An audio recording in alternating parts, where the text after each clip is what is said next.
On dispose d'une urne contenant un grand nombre de boules blanches et noires. La proportion de boules blanches contenues dans l'urne est P égale 0,3.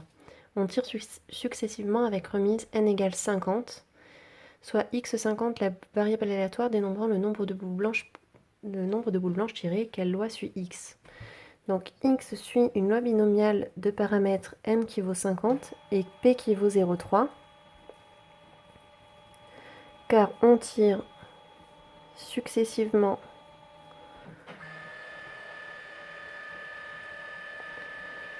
et avec remise 50 boules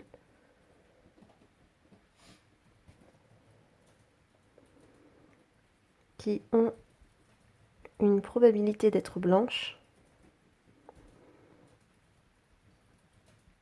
égale à 0,3.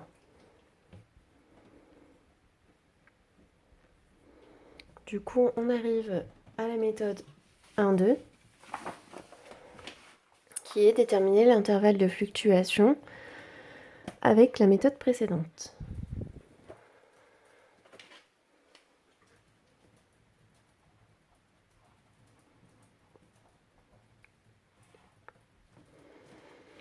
Donc pour pouvoir calculer un intervalle de fluctuation, c'est écrit au tout début des cours, vraiment sur les deux premières lignes. On vous dit que n doit être supérieur ou égal à 30, ce qui est le cas ici.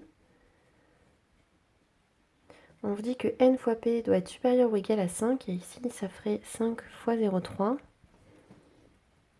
Pardon, 50 fois 0,3. Ce qui fait 15. C'est bien un nombre supérieur ou égal à 5. Et on doit aussi faire la même chose avec n fois 1 moins p. Donc 50 fois 0,7, ce qui ferait 35, qui est lui aussi un nombre supérieur ou égal à 5. Donc on peut calculer l'intervalle de fluctuation, à savoir, donc il est noté juste là, P, donc P c'est 0,3, moins 1,96, racine de P fois 1 moins P, donc 1 moins 0,3 ça fait 0,7, divisé par n, donc divisé par 50. On fait pareil de l'autre côté, sauf que cette fois-ci, on va mettre un plus.